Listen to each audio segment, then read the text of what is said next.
سورہ البقرہ آیت نمبر 145 ہے۔ اللہ تعالیٰ اس آیت مبارکہ کے اندر ارشاد فرماتا ہے،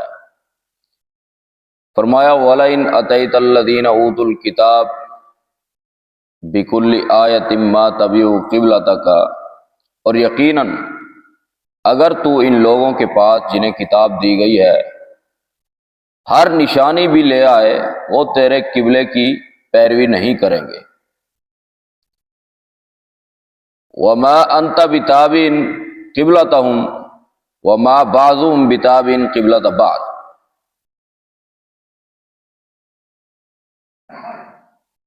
اور نہ تو کسی صورت ان کے قبلے کی پیروی کرنے والا ہے اور نہ ان کا بعض کسی صورت بعض کے قبلے کی پیروی کرنے والا ہے۔ وَلَئِنِ اتَّبَعْتَ أَهْوَاءَهُمْ مِنْ بَعْدِ مَا جَاءَكَ مِنَ الْعِلْمِ إِنَّكَ إِذًا لَّمِنَ الظَّالِمِينَ، اور یقیناً اگر تو نے ان کی خواہشوں کی پیروی کی اس علم کے بعد جو تیرے پاس آیا، تو بے شک تو اس وقت ضرور ظالموں میں سے ہوگا۔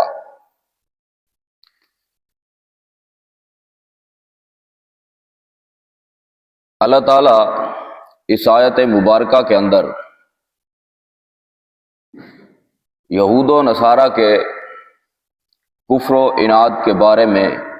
اطلاع دے رہا ہے، بتا رہا ہے اپنے نبی صلی اللہ علیہ وسلم کو کہ اے میرے نبی، میرے حبیب محمد صلی اللہ علیہ وسلم، یہ یہود یہ نصارہ کسی دلیل کی بنیاد کے اوپر تیری مخالفت نہیں کرتے، بلکہ یہ حسد کی وجہ سے، عناد کی وجہ سے تیری مخالفت کرتے ہیں، تیری باتوں کا انکار کرتے ہیں اور تیرے قبلے کو نہیں مانتے، باقی ان کے پاس کوئی دلیل نہیں ہے۔ فرمایا ما تبعوا قبلتک، یعنی وہ کعبے کے قبلے ہونے کو خوب جانتے ہیں، وہ جانتے تھے، اپنی کتابوں کے اندر وہ پہلے پڑھ چکے تھے کہ محمد الرسول اللہ صلی اللہ علیہ وسلم ان کا قبلہ کعبہ ہوگا، بیت اللہ ہوگا، لیکن جاننے بوجھنے کے باوجود پھر بھی وہ انکار کرتے تھے۔ وجہ صرف اور صرف انا پرستی تھی، حسد تھا، باقی یہ نہیں کہ کوئی ان کے پاس کوئی دلیل تھی۔ اور پھر اللہ کے نبی صلی اللہ علیہ وسلم وحی الہی کے پابند تھے،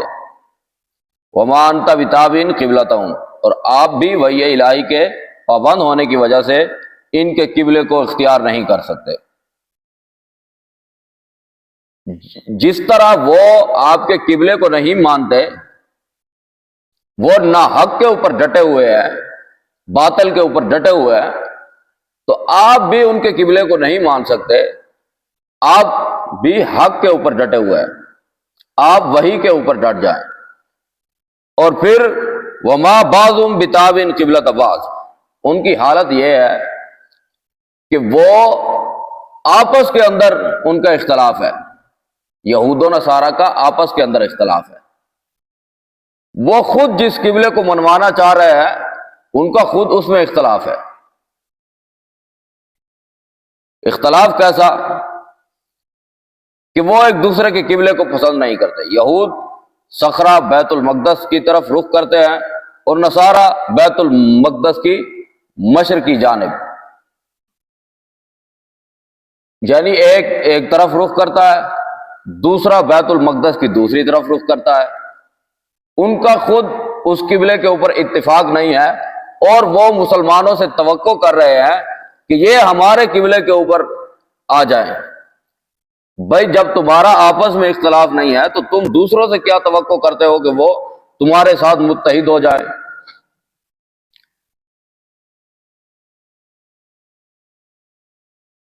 اور فرمایا وَلَا إِنِ اتَّبَعْتَ أَهْوَاءَهُمْ، احواء جس کا معنی خواہش نفس ہے،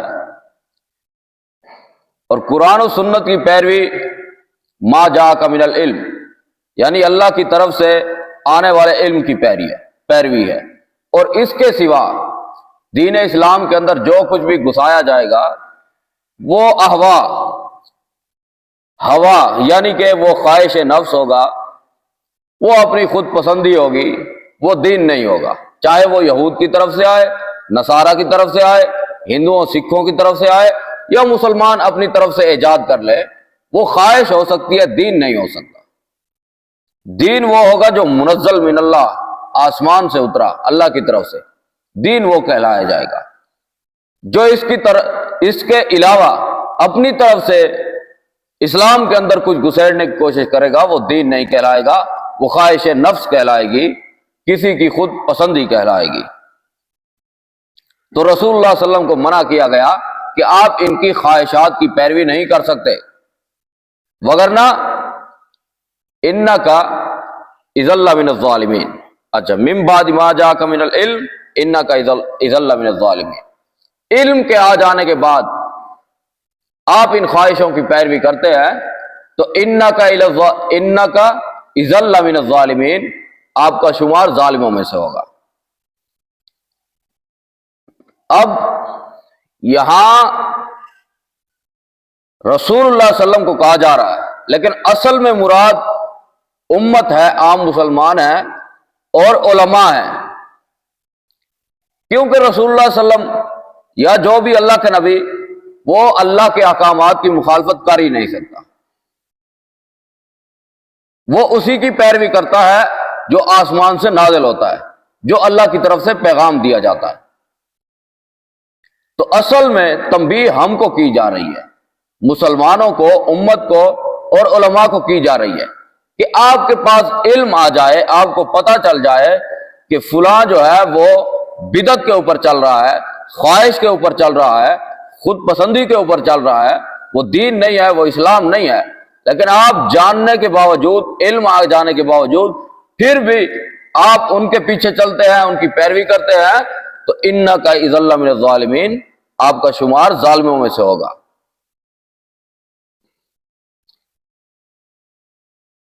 اگر ہمیں پتہ چل جائے کہ فلاں شخص فلاں عمل کر رہا ہے، فلاں کام کر رہا ہے جس کا دین اسلام کے ساتھ کوئی تعلق نہیں ہے، اور اس نے خود اس کو دین کا نام دے کے دین کے اندر گھسایا ہوا ہے،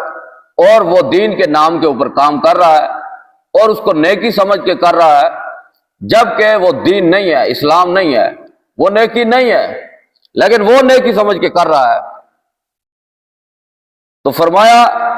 کہ آپ کو پتہ چل جائے کہ ایک چیز اسلام نہیں ہے اور بندہ کوئی اس کو اسلام کا نام دے کر وہ کام کر رہا ہے،